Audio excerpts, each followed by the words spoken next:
We're inside the Carrier Dome as Syracuse moves on to the second round of the NCAA tournament after an 11-9 victory over Albany on Sunday. Alongside Nick Dugan, I'm Kevin Ryans. Welcome to a special web edition of Orange Press Pass as we're here reviewing the game that Syracuse just played. And Syracuse, again, 11-9 winners, but the game didn't start off quite well for SU. No, Kevin, they really struggled, and from a place that we didn't really expect as lacrosse fans at the X. Ben Williams starting 0 for 5 at the X. Albany having great success there. Albany just seemed to have more energy, out hustling Syracuse to ground balls, getting off many more shots than they did, and in the end it turned into more opportunities and more goals for the Great Danes in the first half. Now that second half was very huge for SU. At one point, Ben Williams won 10 of 15 from the faceoff X. What did you see that maybe Ben Williams was changing, or the whole faceoff unit was changing over in the second half? Well, I think listening to Ben Williams post-game, he said there wasn't anything that they were really changing. He felt the unit, the wing play, and himself, they were clicking better. They were able to communicate a little bit better. And Ben Williams said he didn't even look up at the scoreboard, taking it one face-off at a time. It's all about just next one up, not really thinking too much about the past.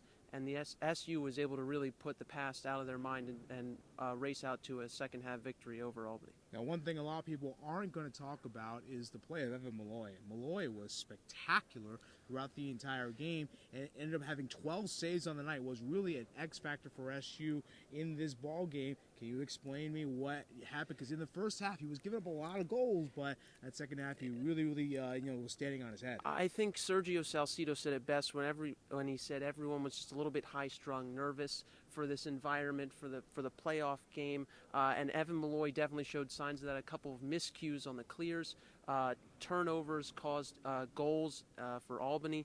But in the second half, his defense was able to really rally around him, and as he mentioned, just forcing Albany to take some outside shots, giving them no looks inside, able to give him shots that he was able to see clearly from stick to his own stick, and I think that mentality really helped him succeed in the second half.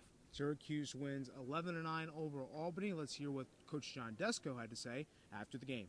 I thought that Albany was extremely well prepared and came out on fire tonight. We didn't expect their face-off guy to do as well as he did, and I thought he was a big part of getting them the ball to that, that potent offense.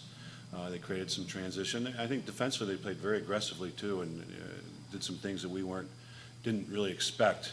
It was great that our guys came in at halftime and were able to turn it around and kind of reverse the halves and win some face-offs in the second half. We played a lot of defense in the first half, and a team that scores goals like Albany, really to hold them to 6 in the first half when they had the ball so much, and we gave them 1 or 2 of those, off the clearing situation. So I didn't think our defense played poorly. And to bump Barber up, I think you saw Evans up in the midfield, just gives us more depth in the midfield and some big threats. Sometimes they get matched up against short sticks because they're in the midfield, and I think that they're very capable dodgers and scorers, and it's going to force the defense to slide more. Feels great because it means we get to play next week again. And otherwise, it'd be these guys would be packing their bags and ready to go home. Yeah, and Syracuse does move on to Providence to play Maryland on Saturday, and John Desko has to be happy with the way the game turned out, even with the slow start. Yeah, absolutely. John Desko has to be happy, and he mentioned he's happy that this team will be playing in the quarterfinals, and that they'll see Maryland, the #1 overall seed. Head coach Scott Mars said he was surprised to see this as a quarterfinal matchup because these are two teams of the caliber he believes, and a lot of people believe, could be a Final Four matchup.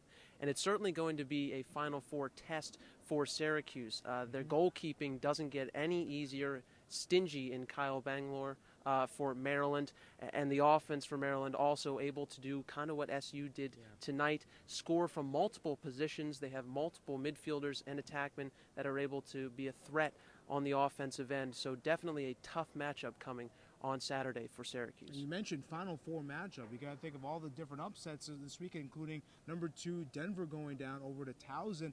You got to think if Syracuse wins this next matchup against Maryland, not wide open in terms of getting to the Final Four, but definitely an easier road. And we've been hearing it all season long. There's parity in college lacrosse. Not only was it Denver losing to Towson, it was Yale dropping a game to Navy in the fourth quarter.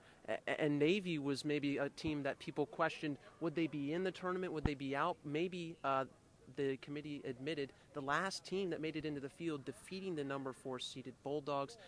And as you mentioned, Kevin, if Syracuse can get past Maryland, it stands to reason that Syracuse could find themselves certainly playing on Memorial Day. Well, Syracuse's journey over to Philadelphia starts off with a bang. An 11-9 victory over Albany on Sunday. They move on to take on Maryland next weekend at noon on Saturday. For Nick Dugan, I'm Kevin Rines. Make sure you follow us on Twitter at CitrusTV Sports and give us a like on our YouTube page at CitrusTV.